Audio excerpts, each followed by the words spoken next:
सुरीली सीख डगर है FM शामों शहर हम सफर है FM गोल्ड। राहों में रह गुजर है FM gold. AIR FM gold, AIR FM gold, AIR FM gold, FM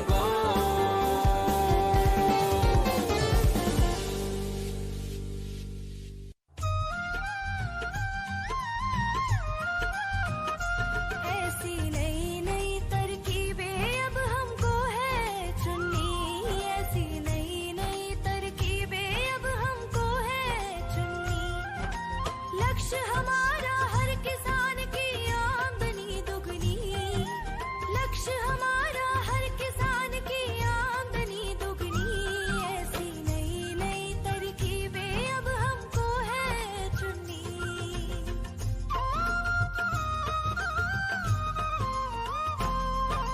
खलिहानों से जब भी फसलें बाजारों तक जाए, खलिहानों से जब भी फसलें बाजारों तक जाए, हर किसान अपनी मेहनत की पूरी कीमत पाए, हर किसान अपनी मेहनत की पूरी कीमत पाए। ऐसी नई नई तरकीबें अब हमको है चुननी, ऐसी नई नई तरकीबें अब हमको है चुननी।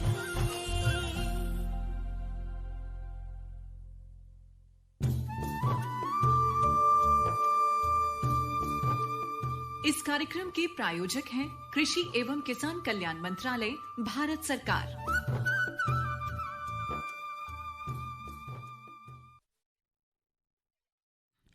100.1 मेगाहर्ट्ज पर आप सुन रहे हैं FM गोल्ड के प्रसारण। दोपहरकालीन सभा है ये, और ये समय है आपके पसंदीदा कार्यक्रम किसान की बात का। साथियों, किसान की बात जो कि एक ऐसा कार्यक्रम है जिसमें हम आपके लिए लाते हैं कृषि से संबंधित सभी मुद्दों पर बातचीत। ये एक फोन इन कार्यक्रम है। हमारी फोन लाइंस खुली रहती हैं दोपहर 2:30 से लेकर 3 बजे के बीच, और फोन पर हमारे साथ होते हैं हमारे विषय विशेषज्ञ। जिस विषय को लेकर हम कार्यक्रम में उपस्थित होते हैं उस विषय पर से संबंधित कोई भी प्रश्न आप हमसे फोन पर पूछ सकते हैं, और हमारे फोन नंबर्स होते हैं 23421089 और 23421608। कार्यक्रम की शुरुआत में मैंने आपको ये फ़ोन नंबर्स बता दिए। फ़ोन इन कार्यक्रम में हमें बेसब्री से इंतजार है आपकी फ़ोन कॉल्स का, और कार्यक्रम में इस समय आपके साथ हूँ मैं ज्योत्सना, और मेरे साथ हैं मेरे साथी अमित। नमस्कार अमित, स्वागत है आपका कार्यक्रम में। नमस्कार ज्योत्सना, स्वागत है सभी श्रोताओं का हमारे इस कार्यक्रम में। और ज्योत्सना, जैसे ही आपने बता दिया कि फ़ोन इन कार्यक्रम है, साथ ही हम ये भी बता देते हैं अपने श्रोताओं को जो हमसे फ़ोन के माध्यम से नहीं जुड़ सकते हैं वो हमें SMS कर सकते हैं। SMS करना बेहद ही आसान है। मोबाइल के मैसेज बॉक्स में जाकर टाइप करें गोल्ड और अपना प्रश्न और अपना नाम, अपने जगह का नाम हमें लिखकर भेज दीजिए 53010 पर। जी, और साथ ही हम ये भी बताना चाहेंगे कि जब मैसेज बॉक्स में आप जाएं तो बड़े शब्दों यानी कि कैपिटल वर्ड्स में FM गोल्ड लिखना ना भूलें शुरुआत में। और आज हम बात करने वाले हैं कार्यक्रम में बागों की कटाई, छटाई एवं पोषक तत्व प्रबंधन पर। मैं एक बार फिर से रिपीट कर रही हूँ टॉपिक। आज का टॉपिक है बागों में कटाई, छटाई एवं पोषक तत्व प्रबंधन। और स्टूडियो में हमारे साथ हैं हमारे विषय विशेषज्ञ डॉक्टर राधा मोहन शर्मा। नमस्कार सर, बहुत बहुत स्वागत है आपका कार्यक्रम में। नमस्कार। और जैसा कि हमने कहा कि ये हमारे फोन इन कार्यक्रम है, फोन नंबर हम एक बार फिर से बताते हैं। हमारे टेलीफोन नंबर है 23421608 और 23421089।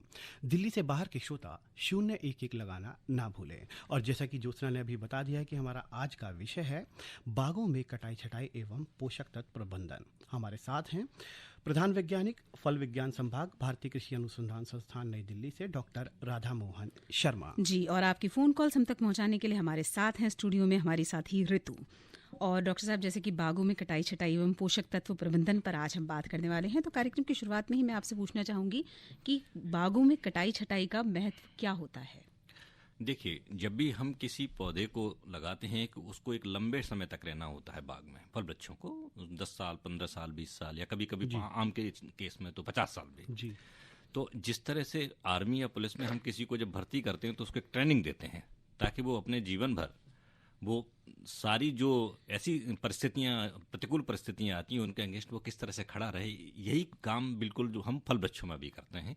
तो लंबे समय तक रहने वाले बच्चों को हम ऐसा ट्रेन करते हैं कि आने वाले समय में चाहे आंधी आए, चाहे धूप की बात हो, क्योंकि जब तक आप कटाई छटाई नहीं करेंगे, पर्याप्त मात्रा में पौधे के अंदर धूप नहीं जाती, फिर उससे बहुत सारी बीमारियां लगती हैं, तो पौधा हमारा जल्दी खत्म हो जाता जी, है। जी, तो जी। बेसिक ऑब्जेक्टिव जो है, उद्देश्य इसका ये है कि हम पौधे को ऐसा बनाएं ताकि वो लंबे समय तक एक कॉमर्शियल, व्यावसायिक फल देने की स्थिति में बना रहे। जोशना, एक कॉलर ले लेते हैं, हमारे साथ एक कॉलर जुड़ गए हैं। जी हाँ, बिल्कुल।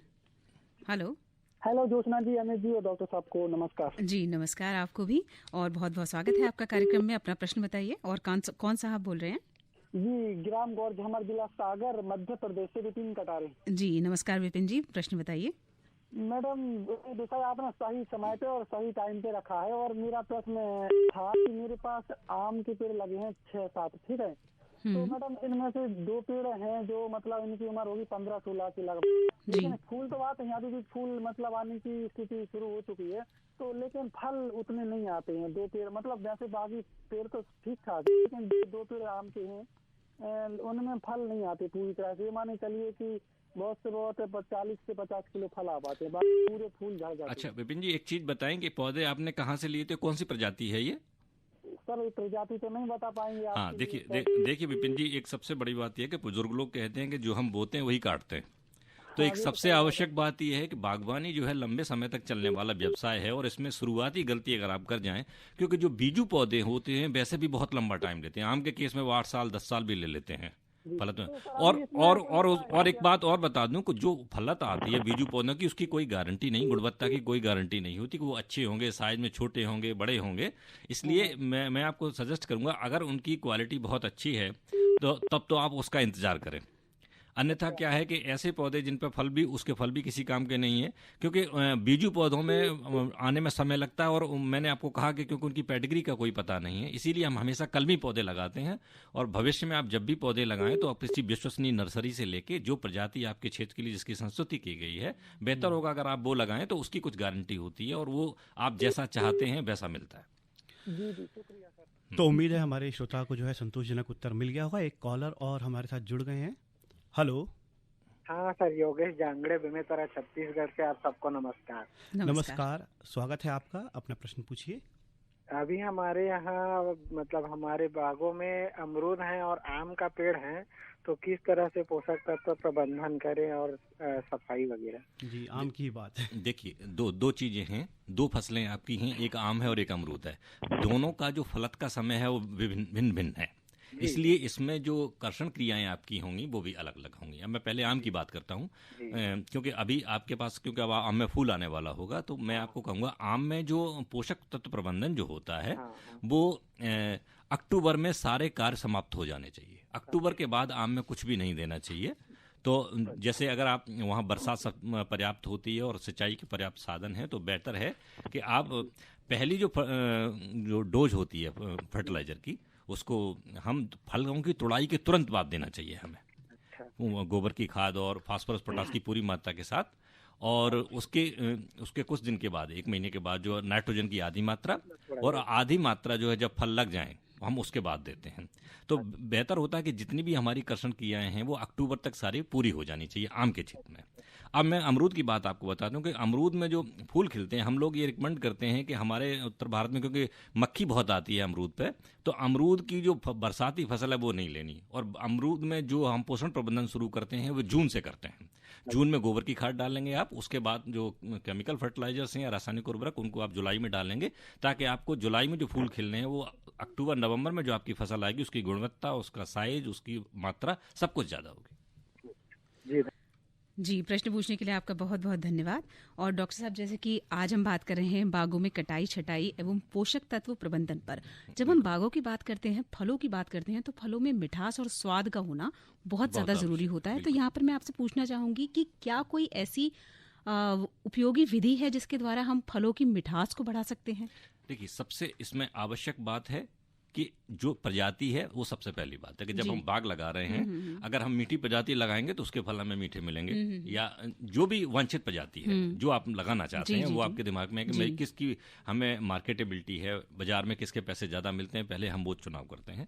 दूसरा, जो कटाई छटाई का सबसे बड़ा महत्व ये है कि जब हम उसकी सही शाखाएं जो अंदर जो है झाड़ बनाती हैं उनको निकालते हैं, और सूरज की उसमें पर्याप्त मात्रा जब अंदर जाती है, सारे फलों को जब धूप मिलती है तो उनकी गुणवत्ता बहुत अच्छी होती है। अगर धूप नहीं मिलेगी, छाया में फल रहेगा तो उसमें उतनी मिठास नहीं आएगी और वो पकने में भी बहुत अधिक समय लगेगा। तो कटाई छटाई बहुत महत्वपूर्ण है। जी डॉक्टर साहब, यहाँ पर इसी प्रश्न का दूसरा भाग मैं आपसे पूछना चाहूंगी कि मैंने कहीं पढ़ा था और ऐसा मैंने देखा भी है अपने सामने कि अगर फलों के पौधों में फलों के पेड़ों में मच्छी की खाद लगाई जाती है, जो वो उसे गोबर के साथ मिक्स करके, तो उससे फलों की मिठास बढ़ जाती है। क्या ये बात सच है? नहीं, ऐसा नहीं है। देखिए, हमें हमारे भोजन में प्रोटीन, कार्बोहाइड्रेट जो जिस तरह से जरूरी है, उसी तरह पौधे में भी सारे तत्व जरूरी है। तो वो है कि एक संतुलित आहार जब तक आप उसको नहीं देंगे तब तक पर्याप्त उसकी मात्रा, पर्याप्त उपज और अच्छी क्वालिटी के फल आप पैदा नहीं कर सकते, क्योंकि एक खाद से आप ऐसा नहीं कर सकते।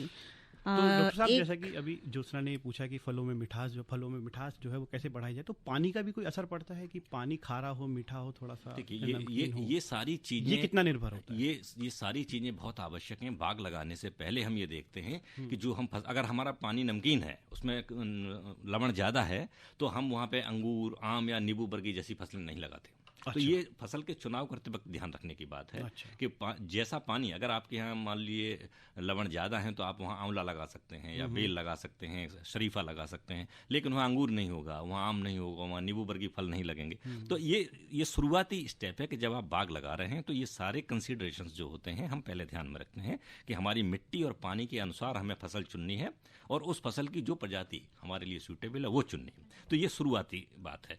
जहाँ तक पानी की आपने बात की, पानी बहुत महत्वपूर्ण है, क्योंकि मैं एक उदाहरण आपको देता हूँ। जैसे नींबू वर्गी फल है जिसमें रस ही सब कुछ है, तो ऐसे फलों में, जैसे नींबू वर्गी फलों में अगर आप पानी की कमी कर देंगे तो उसमें रस की मात्रा कम हो जाएगी, तो अल्टीमेटली उसकी जो गुणवत्ता है वो खराब हो जाएगी।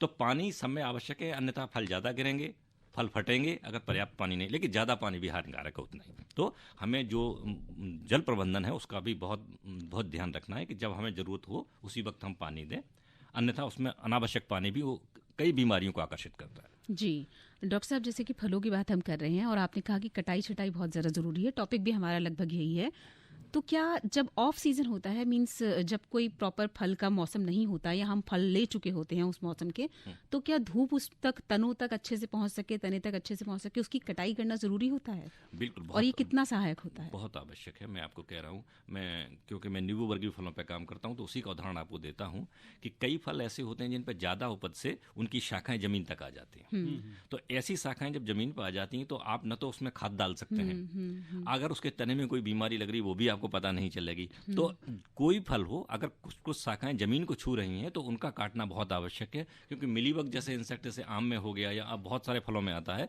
अगर उसकी शाखाएं जमीन पर टच करती रहेंगी तो तना आपको नहीं दिखेगा और बहुत सारे कीड़े जो है उन शाखाओं से होते हुए फल पर चढ़ जाएंगे और आगे जाके वो काफ़ी हद तक उसको नुकसान पहुंचाते हैं। तो अभी जैसा कि आपने बताया कीड़े भी उसमें लग सकते हैं, तो कीड़ों से बचाने के लिए ये जो फल हैं इनको किस तरीके से सुरक्षित रखा जाए? ये फल विशिष्ट है कि जैसे मैं अगर आम की बात करूं तो आम में एक मिलीबग होती है जो आपकी नवंबर दिसंबर में चढ़ना शुरू करती है। तो उसके लिए सबसे आसान उपाय ये है कि आप तने के ऊपर पॉलीथीन की शीट बांध दो और उसके ऊपर थोड़ी ग्रीस लगा दो पॉलीथीन के ऊपर, तो वो चढ़ेगी, क्योंकि क्रॉल करती है तो वहीं चिपक जाती है। या वो नींबू वर्गीय फलों पे भी आती है। या अब नींबू वर्गीय फलों में बहुत सारे कीड़े सीजनल होते हैं, सामयिक है वो, तो आपको अगर आपके क्षेत्र में आता है, जैसे आजकल एफिड माहू का प्रकोप बहुत ज़्यादा होता है, तो हम जो भी किसान भाई हमारे नींबू वर्गीय फल लगा रहे हैं, खास करके कागजी नींबू लगा रहे हैं, वो उस एफिड के लिए जरूर कंट्रोल करें। और जैसे ही फरवरी मार्च में जो नए पत्ते खिलते हैं उन पर लीफ माइनर आता है, उसके लिए इमीडाक्लोपिड 0.5 मिलीलीटर प्रति लीटर पानी में घोल के उसका छिड़काव करें। तो ऐसा करने से जो भी संभावित कीड़े हैं आपके क्षेत्र के, अगर वो हर साल आते हैं तो आपको एक बचाव के तौर पर एक स्प्रे उसका दे देना चाहिए। और ये सारे कीड़े और उनके आने का समय फल विशिष्ट है। जी डॉक्टर साहब, जो लोग बाग लगाना चाहते हैं या लगा चुके हैं उनके लिए आप क्या सलाह देंगे? देखिए, जो बाग लगाना चाहते हैं, दो तरह के फल हैं। एक तो वो जो जिनके पत्ते सर्दियों में झड़ जाते हैं, पहाड़ी फल जिनको हम कहते हैं, सेब, नाशपाती, अखरोट, बादाम, वो होते हैं। और दूसरे फल वो होते हैं जो सदाबहार होते हैं, जैसे हमारे आम, अमरूद, नींबू, जिन पर पत्ते हमेशा बने रहते हैं।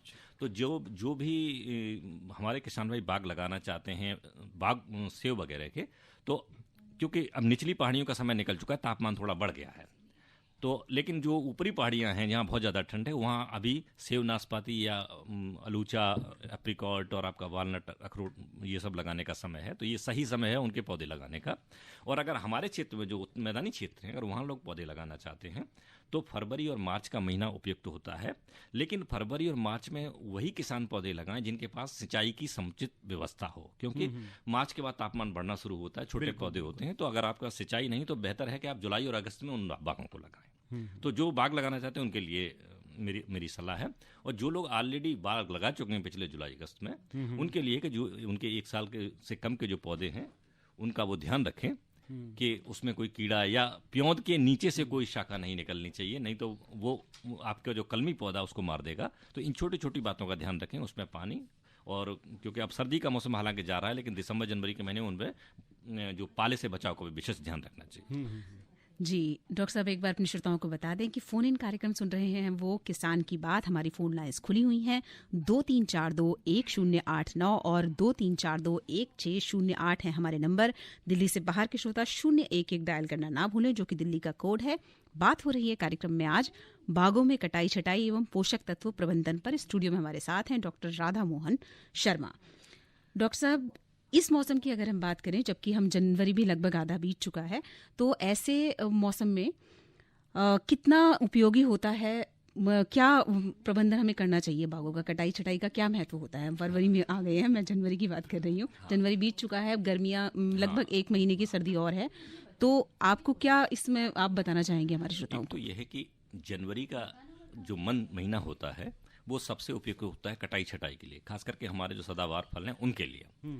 और उनमें इस बात का ध्यान रखना जरूरी होता है कि ऐसी शाखाएं जो जमीन को छू रही हैं या अंदर उसमें कुछ सीधी पोंगर निकलती है, नींबू वर्गी फलों में एक सीधी पोंगर निकलती है, वो बिल्कुल 90 डिग्री पे ऊपर जाती है, और वो उन पर फल बहुत देर से आता है और बहुत सारा वो पोषक तत्वों का ह्रास करता है। तो ऐसी शाखाओं को निकाल देना चाहिए। जो छोटे पौधे हैं उनमें प्योंद के नीचे, जहाँ पे आपने कलम लगी, उसके नीचे से किसी शाखा को अलाउ नहीं करना चाहिए। और अगर उसमें कोई बीमारग्रस्त शाखा है, सूखी है, तो ऐसी शाखाओं को जरूर निकाल देना चाहिए।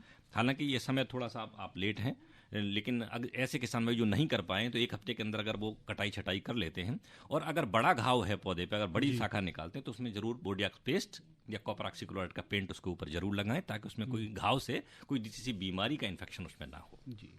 जी एक बार फिर से कॉलर जुड़ गए हैं हमारे साथ, हम उनकी बात सुनते हैं। हेलो हेलो जी, नमस्कार, स्वागत है आपका। कौन सा आप बोल रहे हैं और कहाँ से बोल रहे हैं? राजन बोल रहे हैं दिल्ली से। जी राजन जी, प्रश्न बताइए।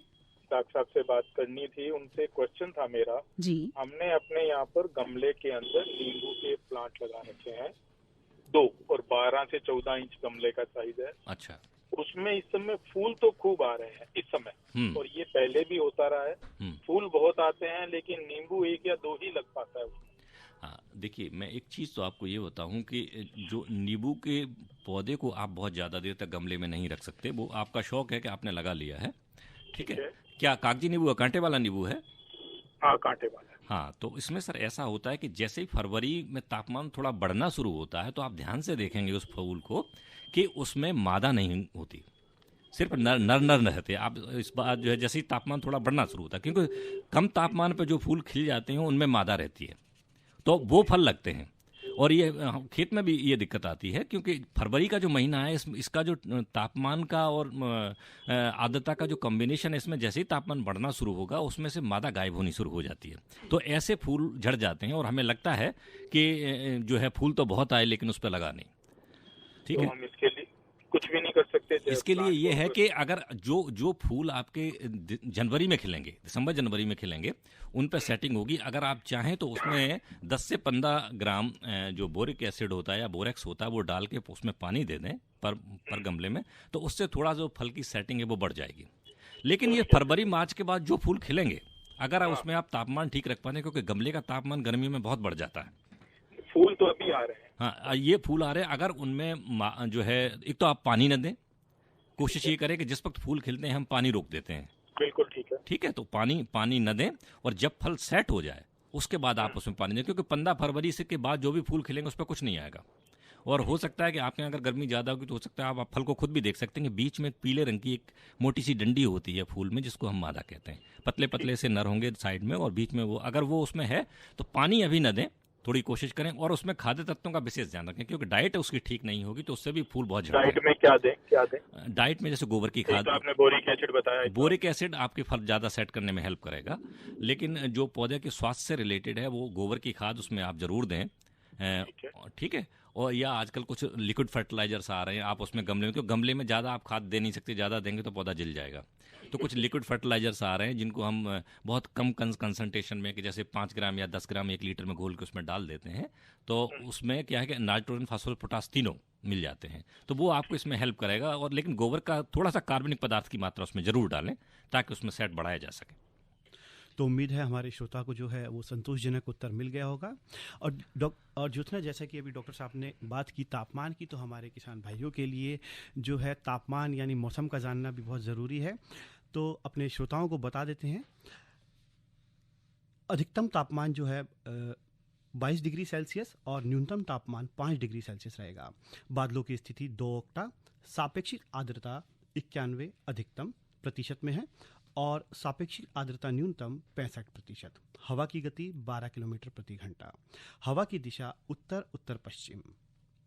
मौसम को ध्यान में रखते हुए गेहूं की फसल में रोगों, विशेषकर रतुआ की निगरानी करते रहें। काला, भूरा अथवा पीला रतुआ आने पर फसल में डाइथेन M45 2.5 ग्राम लीटर पानी का छिड़काव करें। पीला रतुआ के लिए 10 से 20 डिग्री सेल्सियस तापमान उपयुक्त है। चने की फसल में फली छेदक कीट की निगरानी हेतु फिरोमोन प्रपंच 3 से 4 प्रपंच प्रति एकड़ खेतों में लगाए, जहां पौधों में 40 से 45% फूल खिल गए हैं। तो ये थी मौसम की जानकारी।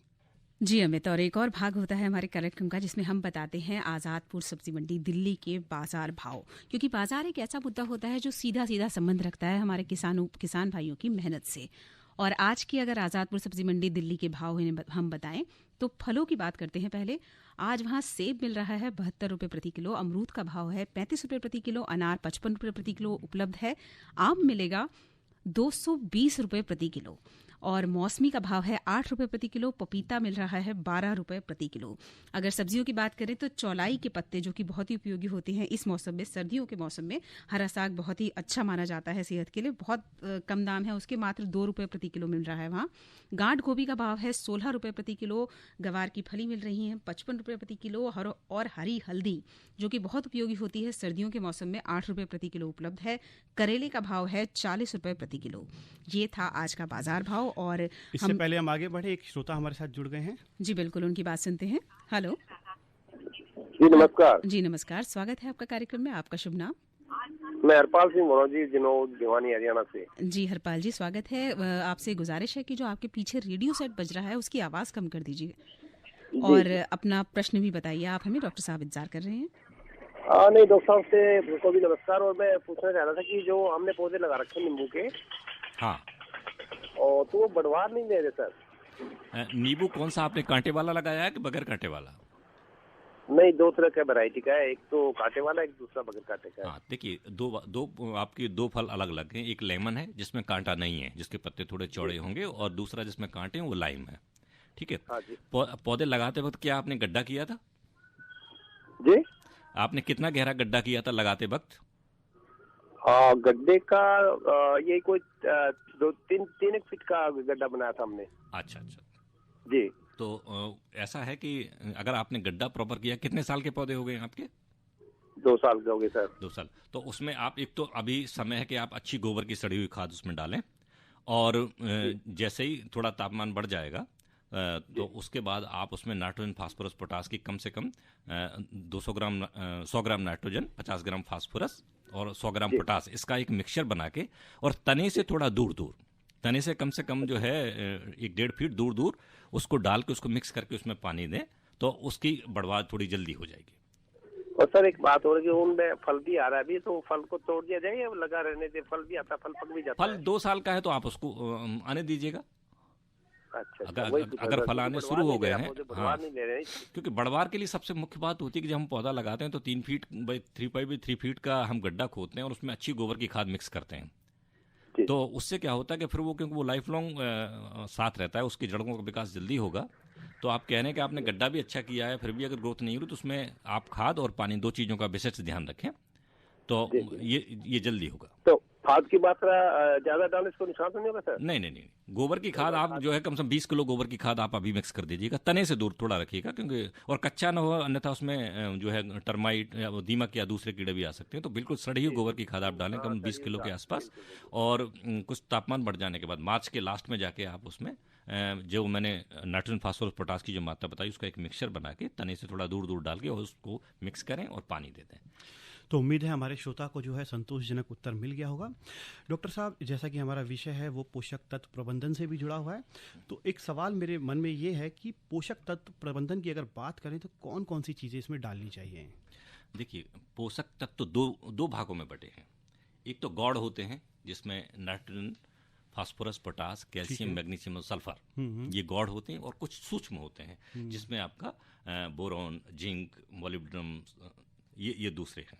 तो जिस तरह से हम दिन में थोड़ा सा ही नमक खाते हैं, चुटकी भर नमक खाते हैं, लेकिन जरूरी है। तो इसी तरह से सूक्ष्म तत्व वो भी बहुत जरूरी है। और सूक्ष्म तत्व के जो हमारे रासायनिक जो फर्टिलाइजर्स होते हैं, उर्वरक होते हैं, उनमें बहुत सारी चीज़ें नहीं होती। जैसे यूरिया में सिर्फ नाइट्रोजन आपको मिलेगी, DAP में सिर्फ जो है आपको फास्फोरस और नाइट्रोजन मिलेगी। तो माइक्रोन्यूट्रिएंट के बहुत सारे मिक्सचर भी बाजार में आ रहे हैं। या उसके लिए और बहुत अच्छी बात यह है कि आप उसमें कार्बनिक खाद जरूर डालें, गोबर की खाद या वर्मी कंपोस्ट, इस तरह की जो खाद होती है इनमें सारे तत्व थोड़ी मात्रा में रहते हैं। तो बाकी जो NPK हमने आपको बताया ये गौड़ हैं, तो ये तो आपको केमिकल फर्टिलाइजर देने होंगे। इसके अलावा जो माइक्रोन्यूट्रिएंट के लिए बहुत सारे मिक्सचर बाजार में अवेलेबल हैं, बोरेक्स के लिए भी, क्योंकि बहुत सारी चीज़ें आप अलग से खरीदेंगे, उन मिक्सचर्स में सारी चीज़ें होती हैं, बोरॉन भी है, जिंक भी है, मोलिब्डेनम भी है और आपका आयरन भी है। तो उन मिक्सचर का आप जो है पत्तियों पे भी छिड़क सकते हैं। तो पत्तियों पे छिड़कने का फायदा ये होता है कि आपकी कम मात्रा में काम चल जाता है, कि 1% 2% का स्प्रे आपको करना है। और अगर आप मिट्टी से देना चाहते हैं तो फिर आपको उसकी मात्रा ज़्यादा देनी होती है। तो दोनों ही आवश्यक है। जी डॉक्टर साहब, ये तो बात रही इस प्रश्न की। एक प्रश्न मेरे मन में भी है जो मैं हमेशा से सोचती हूँ। एक पेड़ घर में लगा हुआ है जो कि नींबू का है, और उसमें हर साल दोनों सीजन्स में नींबू आते हैं। कागजी नींबू है, काफी बड़ा साइज है और बहुत ही रस वाला नींबू है, लेकिन फलों की जो मात्रा है वो बहुत कम होती है। संक्षेप में चाहेंगे उत्तर? हाँ, देखिए, ऐसा है कि परागण बड़ा जरूरी है। कई बार हम जब रिकमेंड करते हैं तो कम से कम 2 पौधे वहाँ होने चाहिए। कई बार अगर कम फल लग रहे हैं तो उसका यही वजह है कि उसमें फल सेट कम हो रहा है। तो एक पौधे में कई बार जो है सेल्फ इनकम्पेटेबिलिटी, सुनिश्चितता जिसको हम कहते हैं हिंदी में, वो रहती है। तो 1-2 पौधे आप वहाँ पे, अगर आपने कांटे वाला नींबू लगाया है तो लेमन लगा लीजिएगा। और उसमें पानी का विशेष ख्याल रखें कि पानी में ज़्यादा लवण आपके ना हो, किचन का पानी उसमें न जाए, बाथरूम का पानी न जाए और छाया न रहे। चलिए, बहुत बहुत शुक्रिया डॉक्टर साहब आपका हमारे इन प्रश्नों का और मेरे इस पर्सनल प्रश्न का उत्तर देने के लिए। साथ ही साथ सारे श्रोताओं की तरफ से भी हम आपका धन्यवाद करना चाहते हैं कि आपने अपना कीमती समय यहाँ आकर हमारे श्रोताओं के साथ हमारे साथ बांटा। और ज्योत्सना, जाते जाते श्रोताओं को कल के विषय के बारे में जानकारी दे देते हैं। कल का हमारा विषय है कृषि शिक्षा एवं रोजगार, और इसके विषय विशेषज्ञ रहेंगे डॉक्टर गिरीश झा, प्रधान वैज्ञानिक है, भारतीय कृषि अनुसंधान संस्थान पूसा में।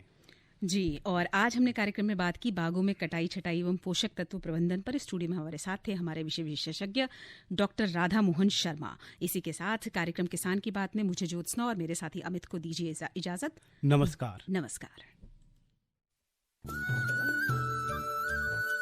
इस कार्यक्रम के प्रायोजक थे कृषि एवं किसान कल्याण मंत्रालय, भारत सरकार।